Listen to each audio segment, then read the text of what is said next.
Why are we our own worst critic? Why can we be so accomplished and yet beat ourselves up incessantly? Dr. Nick joins us this morning to answer that question. Good morning. Good to see you. Good morning, Whitney. You know what struck me is I was interviewing Ernest Gaines, and I said, what do you want people to remember you by? And he just said all of his shortcomings. I should have written more. I should have worked harder. And I was struck by that. I'm like, you're one of Louisiana's greatest writers ever.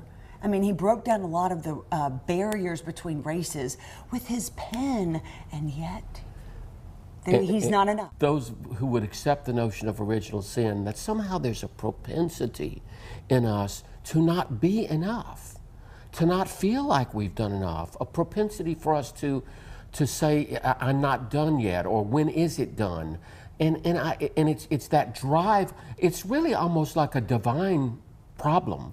We want to be God instead of accepting our human limitations. Because there is no perfection in this world. There is no perfection in this world, and which is why in the Great Serenity Prayer we always ask for reasonable happiness in this world. Reasonable.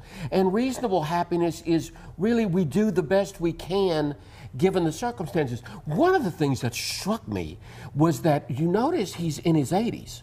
Right. Okay, so he's answering the question from his 80s and from his accomplishments, okay? He's not really looking back and seeing what he was capable of doing when he was 20 or 15 or 10. Really, the circumstances are very different. Okay. The way I behave and choose to act today, I wasn't capable of that when I was 15, 20, 30. We grow.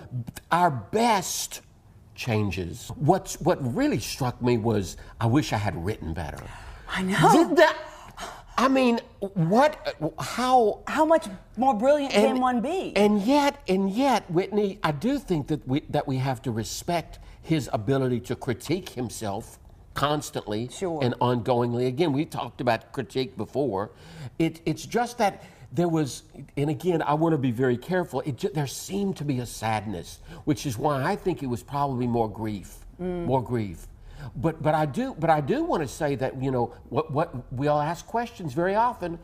Do you have any regrets? Absolutely not. I have regrets. Do you have regrets? Sure. I have regrets. You know that great song, My Way? He says, regrets, I've had a few. Right. But then again, too few to mention. See, there's someone who was able to look at his accomplishments objectively instead of just what he didn't get done or his failures. What is it in us, Nikki, and maybe it's what you were referring to earlier, that we have that drive, that we have that, I've got to be more, I've got to be better, I've got to be 110%. And is it a good thing? I mean, can it be a good thing? You know, I laughingly look at you as my model because you think you can do 110%, and sometimes you do. But I also think, again, it's partly driven by human nature, which I do think is clouded by this constant ongoing surge to I'm not there. But I also think it's clouded by our childhood, by our development.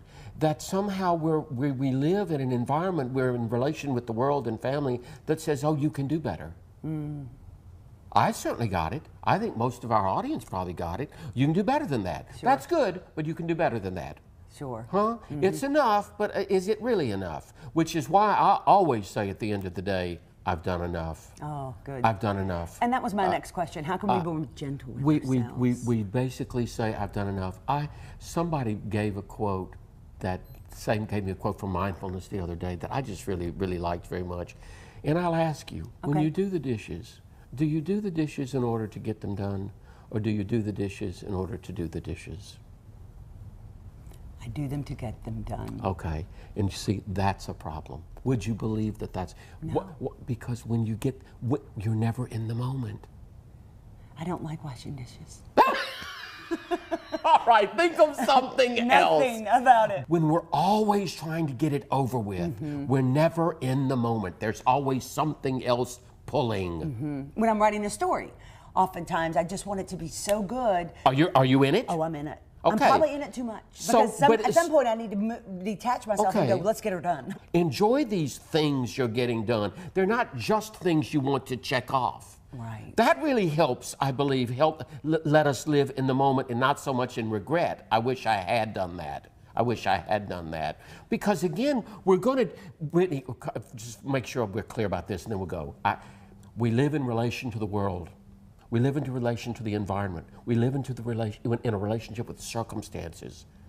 We're limited as to what we can do. His circumstances limited him. Wouldn't you agree? Right. I'm not making a judgment. I'm saying that that's a fact. Look at the way he was raised, and yet look at what he accomplished given the circumstances. As a result of that. Right. Well, thanks, Nikki. Great to be with you, It's part of the Whitney. human condition. Human condition, yes. Yeah. And how great it is to be human. That's right. But Bye, be gentle everybody. with yourself Be this week. gentle, yes. And remember, somebody come do her dishes. Much more coming up with Weekends with Whitney right after this.